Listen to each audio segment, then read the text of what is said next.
Welcome. You're on The Fringe Show. I'm your host, Dr. Tatiana Zalan, and I go live every Friday at 2 p.m. Dubai time.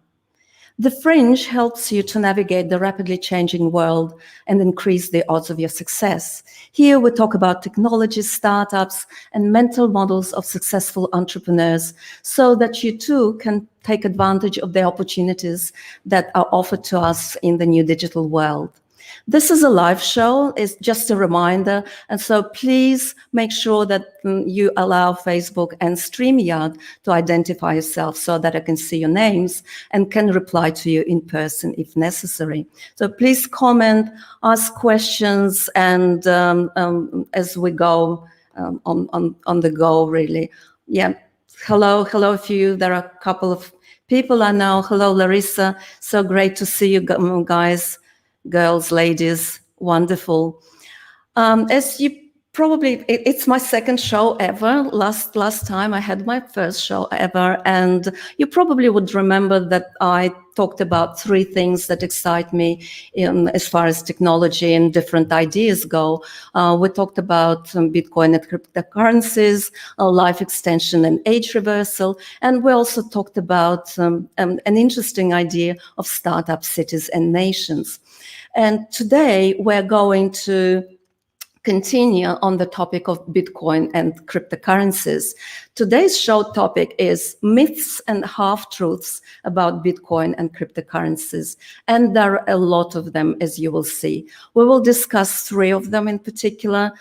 First, crypto is a scam. Second one, crypto is used for money laundering. And the third one is crypto wastes too much energy, so we should really ban it. What I've decided to do is to present you with all of that you hear and all that noise in the media. This is absolute misinformation and disinformation, sometimes very, very intentional. So today we're not going to talk about opinions or feelings, we're going to talk about facts, but because facts don't really care about your opinions. And because we are going to talk about a lot of facts, I brought with me a few academic papers, some industry studies, as well as other articles and, generally speaking, industry information with facts and figures to help you understand what really is going on. Now, let's start with the first one. Cryptocurrencies are scams.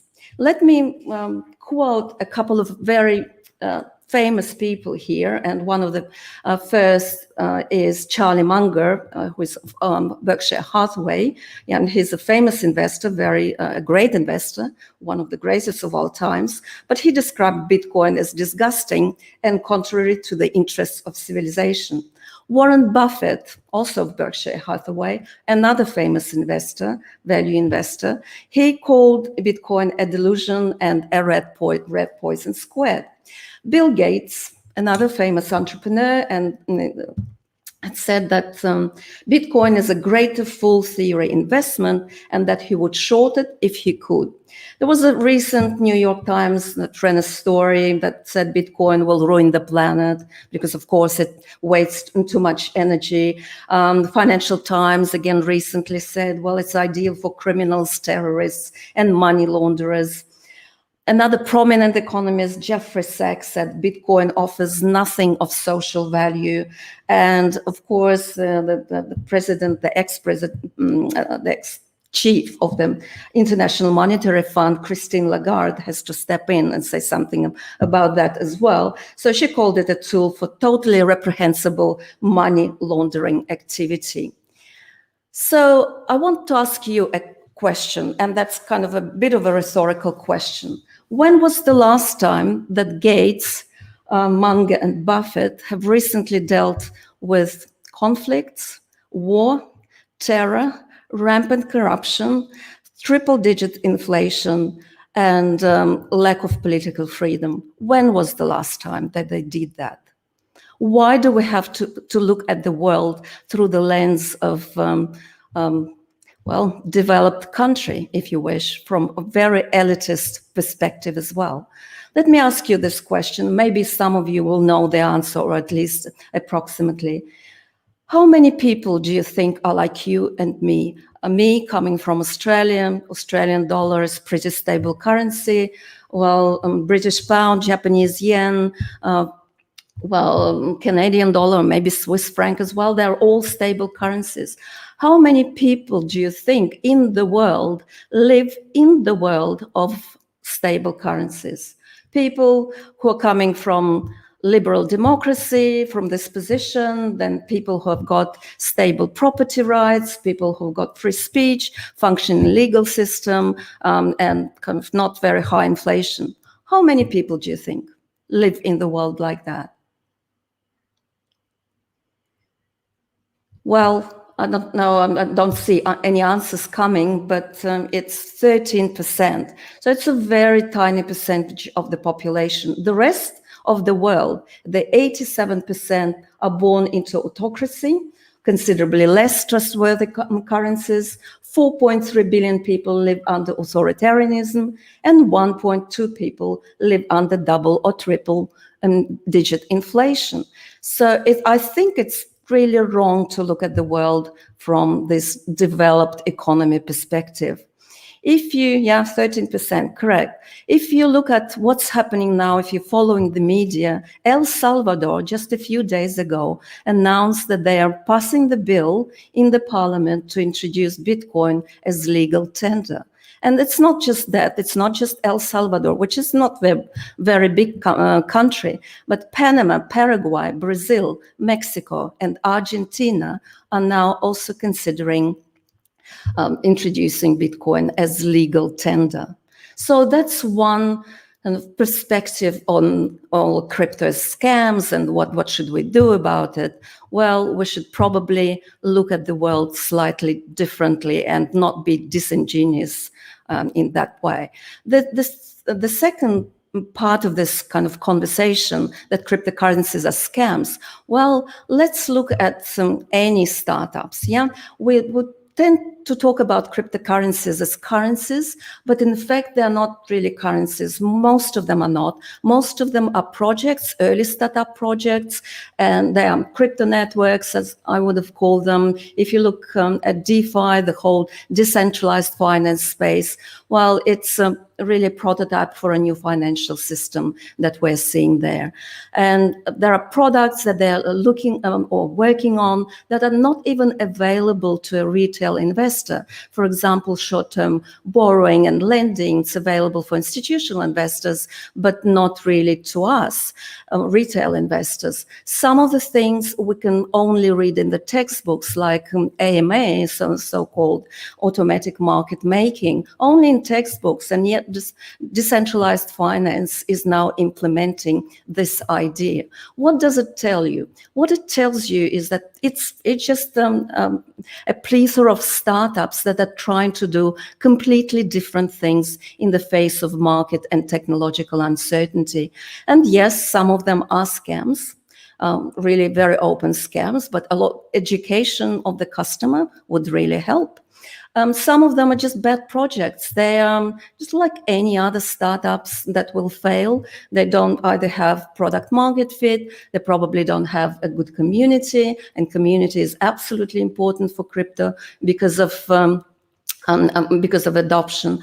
And sometimes there are bugs. And there was a famous so-called DAO hack in 2016 when because of them, bug in the system, a lot of funds were siphoned out. $60 million were lost, but eventually they tried to recover it, and that was successful. So when you're considering that cryptocurrencies are scams, let's pay attention to these two things. We should be looking at them from the perspective of the majority of their population who live under very, very different conditions. We are very privileged. They are not. And the second point here is, just like with any startups, there are scams and there are very unsuccessful projects. 95% of startups fail, and cryptocurrency projects are no different. Let's now look at the second argument, that crypto is used for money laundering. And if you look at the money being laundered today, not through cryptocurrencies, but just generally speaking in the world, it's hard to estimate, but we think it's probably between 2 and 5% of global GDP, or it's between 800 to $2 trillion in current US dollars. And there are some concerns with crypto. Crypto is supposedly anonymous. Then it's difficult to track transactions, movements of Bitcoin in particular and other cryptocurrencies. So that's what kind of the official line goes. And the lack of control, of course, it's disintermediated and nobody controls this cryptocurrency, which is completely right. Yeah. So how many of these concerns are true? And to understand that, we first need to go back to the origins of Bitcoin. I don't know how many of you have heard anything, who invented it, why that was invented, and so on. But to say that it was invented somehow by criminals who wanted to launder money is absurd. When the internet started commercially and was commercially available in sort of early to mid-90s, it was clear to a lot of computer scientists and engineers that and entrepreneurs, of course, that we need to have a native medium of exchange, of money exchange on the internet. And this is what a group of computer scientists and engineers and tech enthusiasts have set out to do, to invent digital money, to invent money which is native to the internet, which is supported by cryptography. This kind of research was not done in a garage. It was done in major universities around the world and even in some defense departments. So that's the history of Bitcoin. And Satoshi Nakamoto happened to be the one who solved some of the most interesting issues in computer science. I'll probably do a separate show on Bitcoin's origin, because I think it's so important to understand where we're coming from. So it was not intended for anything criminal or illicit. That it was used by people in that way, well, it's possible. So let's look at the numbers, how actually it is used, and whether it's anonymous or illicit activities are being carried using Bitcoin. And I'm referring to a Journal of Law and Criminal Justice, so some academic research. They wanted to investigate this issue, how much of the activity with Bitcoin transactions are illicit activities. And this is what they're saying. Firstly, we need to realize that Bitcoin transactions are public. Everybody can see, whoever understands how it works, can see on a public ledger which transactions are happening at what point in time. It's all public in Bitcoin. And while we say that Bitcoin is anonymous, it's a bit of a myth. Bitcoin is not anonymous, it is pseudonymous, and we can actually track the users of Bitcoin using wallet addresses. And there has been research done that tried to, look at, say, for example, what's better or worse for illicit transactions, like whether it's using electronic money or bank transfers. And they clearly said that using Bitcoin, if you're a criminal, is absolutely nonsensical thing to do, because the transactions are very obvious to the public at zero cost. And this is how some of the criminals get caught, if they're silly enough to use Bitcoin for these kind of transactions. There was also a very good study which was done by the UK Treasury and the UK Home Office, according to which the riskiness of cryptocurrencies for money laundering and financing terrorism was evaluated as low. There were also a number of studies that explicitly looked at how many transactions are on Bitcoin actually illegal transactions. And they came up with a number of 1%. So only 1% of all transactions that enter Bitcoin, the Bitcoin framework, are illicit transactions. Plus, there are even people and researchers and scientists have come with apps that will allow you to see who is some kind of unusual moments, unusual movements on the Bitcoin blockchain. And that there have been much other research as well, lots of other things that have been done, how, whether it's used for money laundering, how exactly you can see and pick up all the unusual transactions, big transactions in particular. So it's probably fair to say that if you want to use Bitcoin for illicit activities, it's really, really bad idea, because it's not going to work. Plus, Bitcoin doesn't have that much market liquidity. You'd better be off with cash or electronic transfers. So that's the evidence. Researchers have done it. They've proven it. They've across many countries and in different universities across the globe.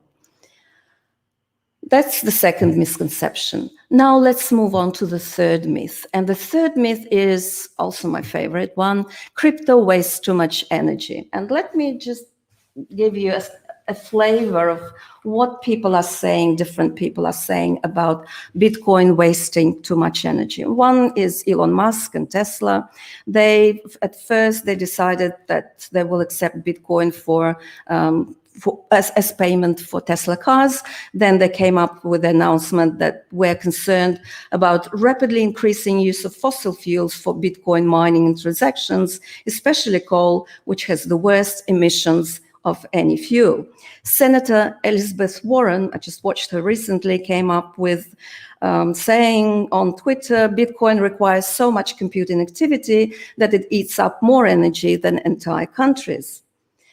Cryptocurrencies like Bitcoin are terrible for the environment. That's what she said as well. The best thing we can do for climate change, for all things, is to crack down on environmentally wasteful cryptocurrencies.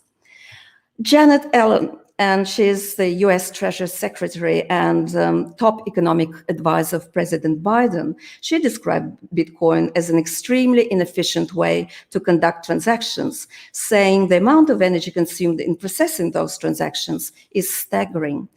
No, Mrs. Yellen, that's not how Bitcoin works at all. Transactions don't actually consume much energy at all. But let's look at some real facts on the actual consumption. And there was a study by the Cambridge Center for Alternative Finance. It's a very reputable academic center. And they did look at consumption of energy, and Bitcoin, according to that study, consumes around 110 terawatt hours per year. And that's about 0.5% of global electricity production. And that's roughly equivalent to the amount of energy for Malaysia or Sweden and, Argentina, the Netherlands, the United Arab Emirates and Norway, pretty much there as well. So it does consume a lot of energy, and that's a very valid criticism.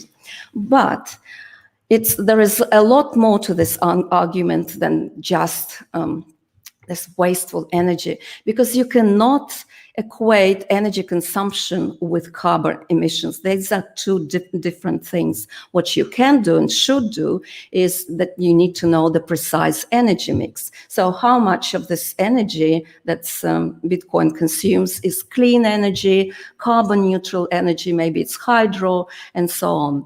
So there is a very good article. It's been recently published in Harvard Business Review, but by Nick Carter, and he's a thought leader in the blockchain space, and he debunks this myth about wasteful resources and wasteful energy. Energy mix, it's really hard to calculate, but there were a couple of studies that I will quote as well that looked at that particular issue. And one report in 2019 suggested that 73% of Bitcoin's energy consumption was carbon neutral, so it's coming from renewable sources. And that's largely because of the abundance of hydropower in places like China and Scandinavia, where Bitcoin is mined. And most of Bitcoin mining is happening in China, and they're using hydro energy. Another piece of research is estimated that that was 2020, that this figure is close to 39. So one said it's 73%, another study said it's 39% as far as carbon neutrality of Bitcoin is concerned. But even if we take this lower number, it is still almost twice as much as the US grid. So the US grid alone generates twice as much electricity, or rather it's not really carbon neutral at all. So we can't really look at energy consumption as a valid metric at all. And the second argument, that Bitcoin can actually use energy that cannot be used by any other industry, particularly hydropower and flare gas, because flare gas is a byproduct of oil extraction, and this kind of gas is just wastage. So Bitcoin can use and does use this wasted energy.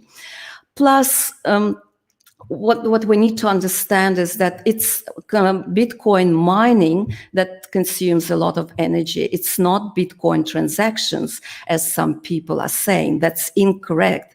Clearly, that shows that they don't understand how Bitcoin actually works, and some other cryptocurrencies as well. It's about mining. It's not about transactions.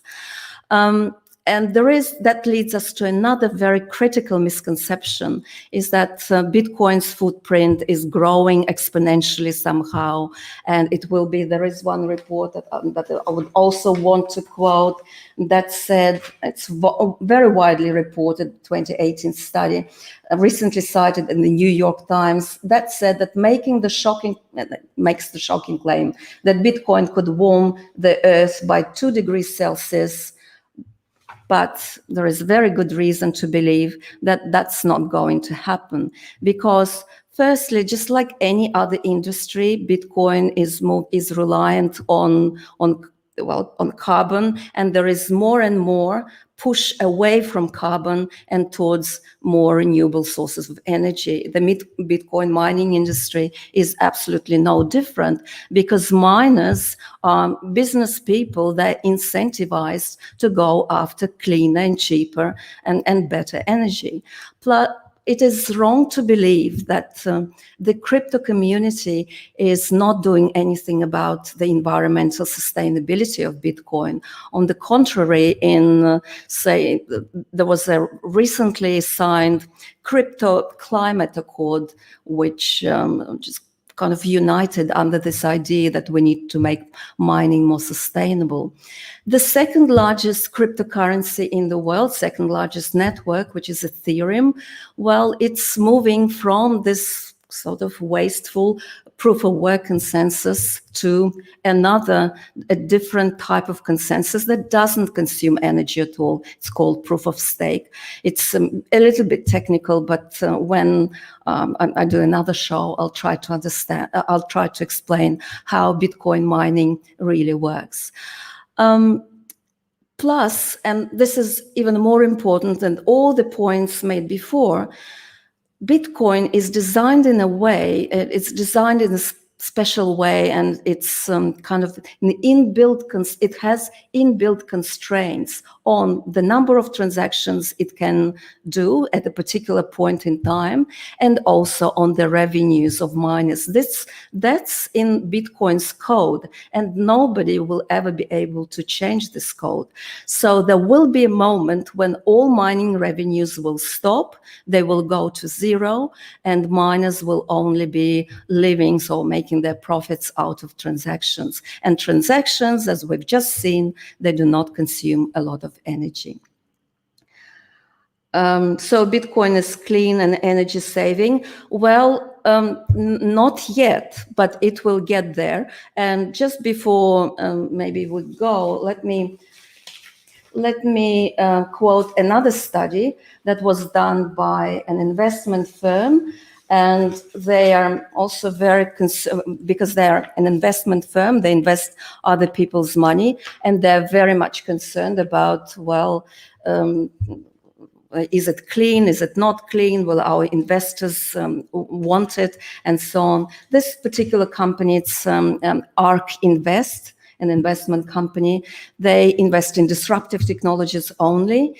That's one of the most successful investment companies in the world at the moment, with very, very high returns. They invest in AI and driverless cars, including in blockchain and cryptocurrencies. This is what from their report. In our view, the concerns around Bitcoin's energy consumption are misguided. Contrary to the consensus thinking, we believe the impact of Bitcoin mining could become a net positive to the environment. And then they produce a number of facts, and what they were saying, actually also quite interesting, that the energy, just imagine, that's a figure from their report, the energy wasted by those appliances in the US only that are switched on, but really nobody is using this at the moment. This kind of on but inactive household appliances can power about a year and a half of Bitcoin mining. So there is a lot of energy already being wasted. Probably we should be thinking about that as well.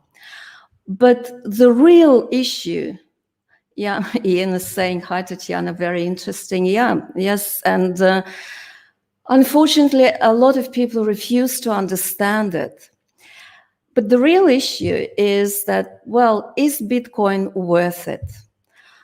And what this means, at the heart of this question is, what's the value of Bitcoin and Ether that uses exactly the same algorithm at the moment? What's the value of that to the society, as a financial and monetary system? And ARK Invest has got an answer to that as well. The idea that Bitcoin consumes as much electricity as a country like Norway can sound shocking to many people, true. But consider this. Norway's GDP is around 400 billion.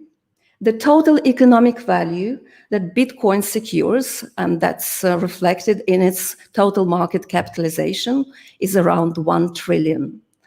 So the real question is, as a society, can we spend whatever we're spending on Bitcoin because it supports a whole new financial system? It's the native currency of the internet.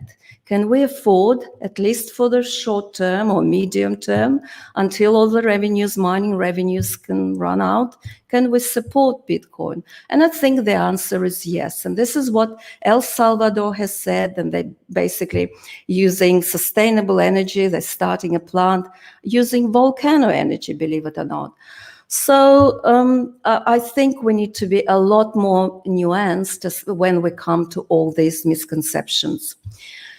So in the end, I hope I triggered your interest, and people have commented that they do find it very interesting.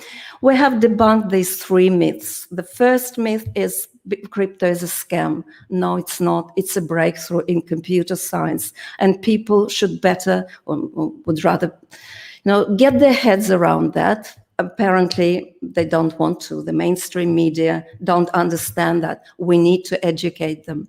Crypto is used for money laundering. No, it's the worst thing that you can use for money laundering because you can be traced.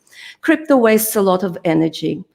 Well, it does, but as we've seen the facts are that a lot of it is carbon neutral. And as we go along, then most of this energy will also be very much sustainable and renewable energy. And also trying to understand how Bitcoin works will get us some insights into that. Yes, transactions, that they really don't take a lot of energy. It's the mining that does, and mining will eventually become clean. I'm pretty sure about that. So thank you for joining. I hope you've enjoyed it. I'm really looking here at some of the questions and comments. Do you have more before we conclude? I think you're probably quite excited that Bitcoin is not as bad as might seem. It's all a question of education and looking into the real facts, real data, and stop paying attention to all that noise that we see in the media. Okay, thank you for joining, guys. I shall see you on the Fringe Show next Friday at 2 p.m. Dubai time. Let me say a little bit of music. We all want that, I guess.